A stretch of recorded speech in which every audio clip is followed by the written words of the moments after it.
Alors, ça dit quoi? Aujourd'hui, on va voir comment transformer de la graisse en muscle. Mais avant de commencer cette vidéo, abonne-toi sur ma chaîne en cliquant sur le petit logo qui se trouve à ma gauche et en activant la cloche de notification, ce qui te permettra d'être au courant pour mes futures vidéos. Écoute, aujourd'hui, on veut savoir si c'est possible de transformer de la graisse en muscle.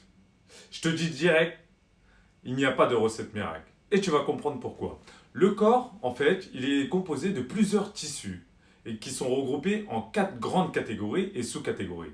Mais nous, ce qui va nous intéresser, c'est 2 tissus en particulier, le tissu adipeux et le tissu musculaire. Et c'est là que tes yeux vont s'ouvrir en grand et tu vas te demander, mais qu'est-ce qui se passe? Qu'est-ce qu'il va me raconter? Ne t'en fais pas et accroche-toi parce que cette vidéo, elle va être déterminante pour comprendre comment perdre ton gras. La graisse, c'est quoi? C'est un mot qui est utilisé dans le langage courant pour parler en fait du tissu adipeux. Et dans ces tissus, il y a des cellules appelées adipocytes. Ils constituent 18% de la masse d'une personne en moyenne. Elles sont présentes sous la peau, entre les muscles, autour du cœur, autour d'autres organes, mais elles sont également présentes dans des endroits qui sont génétiquement déterminés, comme les hanches, l'abdomen, les fesses, etc. Et ces graisses qui vous gênent tant, en fait, elles ne sont pas là pour rien. Elles ont un rôle qui est essentiel pour l'organisme, voire vital. Elles protègent du froid en servant d'isolant, mais c'est surtout une source d'énergie qui va satisfaire les besoins énergétiques de notre organisme. Parlons maintenant du tissu musculaire qui est lui composé de nombreuses cellules musculaires. À l'intérieur de ces cellules, on a ce qu'on appelle des petits filaments protéiques d'actine et de myosine qui glissent les uns sur les autres pour produire une contraction. Elles ont des formes et des longueurs qui sont différentes et elles constituent presque la moitié de la masse corporelle d'un individu. Elles sont présentes dans 3 endroits différents, attachées aux os du squelette, ce qui constitue la chair humaine. Elles sont présentes dans les parois du cœur et dans les parois du tube digestif, des voies urinaires, de l'utérus et des vaisseaux sanguins. Elles ont pour rôle de produire les mouvements des membres et des organes. Et c'est là que tu vas te dire, mais en fait, ça n'a rien à voir la graisse et le muscle. Et je te confirme, effectivement, ça n'a rien à voir. Elles n'ont pas les mêmes structures, elles n'ont pas les mêmes fonctions, donc c'est pas possible de passer de la graisse au muscle ou du muscle à la graisse. Et par contre, on peut diminuer la masse graisseuse et augmenter la masse musculaire. Et pour ça, je vais t'expliquer en fait pourquoi tu prends du gras. À partir de là, tu sauras comment améliorer ta situation actuelle. Ce qu'il faut comprendre, c'est que dans ton corps, en fait, tu as un ensemble de réactions chimiques qui s'accompagnent d'une production d'énergie qui est utilisable par les cellules. C'est ce qu'on appelle le métabolisme.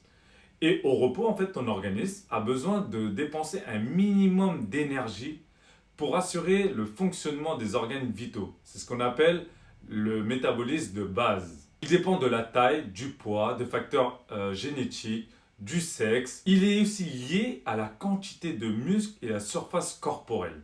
Et cette source d'énergie, en fait, elle provient de l'alimentation sous forme de nutriments et elle est mesurée en kilocalories. Mais par un abus de langage, on dit souvent, ce sont des calories. Parmi les principaux nutriments, on a le glucide, qui est le sucre, qui est la source principale d'énergie pour les muscles. On a les protéines qui ont pour rôle de réparer et de construire les muscles et les tendons. Et on a les lipides qui, eux, sont aussi une source d'énergie, mais qui ont un autre rôle, c'est le rôle de protecteur et d'isolant. Après la digestion des aliments, les nutriments vont passer par la circulation sanguine pour être distribués aux différents organes. Et c'est là qu'intervient l'une des hormones les plus importantes dans le contrôle du métabolisme énergétique, c'est l'insuline. Elle régule le glucose dans le sang, elle gère le stockage des lipides, elle gère le stockage des protéines pour reconstruire et elle gère le stockage des glucides dans les muscles pour fournir de l'énergie. Et en fait, si on mange énormément et très sucré, ce qu'on va faire, c'est qu'on va solliciter énormément cette hormone et à long terme, les muscles et les organes vont résister. Et donc, ce qui va se passer, c'est que le glucide va rester dans le sang, on va avoir une grosse quantité et donc on va stocker beaucoup de graisse. Un dérèglement de cette hormone va avoir un impact sur toutes les hormones. Et donc là, c'est chaud. Il ne faut pas toucher à cette hormone. Un autre facteur qui peut expliquer ta prise de masse, c'est que ta balance énergétique, elle est déréglée. Je m'explique. En fait, si tu veux avoir un poids stable, tu dois apporter autant de calories que tu en dépenses. Si maintenant tu fournis beaucoup trop d'énergie par rapport à ce que tu dépenses, forcément tu vas prendre de la masse grasse. Et pour qu'il y ait une dépense énergétique, tu vas devoir t'entraîner et mobiliser tes muscles en pratiquant différentes activités physiques. En t'entraînant, tu vas développer tes muscles, ce qui va rendre ton métabolisme de base plus actif. Et vu que le muscle est plus coûteux énergétiquement que la graisse, tu vas brûler beaucoup plus de calories.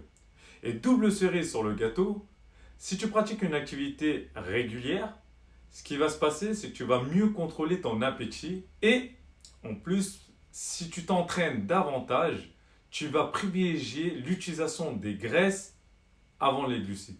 C'est pas magnifique ça?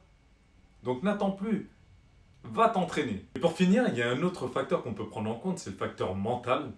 Un cerveau qui est fatigué et qui est stressé, eh ben, ça peut causer une prise de masse graisseuse. Ah oui, je m'explique. Quand tu es fatigué, par manque de sommeil, ce qui va se passer, c'est que tu vas créer un dérèglement hormonal. Tu as ce qu'on appelle la leptine, c'est l'hormone de la satiété, c'est ce qui te permet d'arrêter de manger, qui va être beaucoup moins libéré. Et à contrario, tu vas libérer beaucoup plus de ghrelin, c'est son opposé, c'est l'hormone de la faim. Ce qui fait que tu manges, tu t'arrêtes pas de manger. Et quand tu es stressé, en fait, tu vas libérer une autre hormone, c'est le cortisol. Et le cortisol, qu'est-ce qu'il va faire? Eh bien, il a pour conséquence de solliciter davantage l'insuline.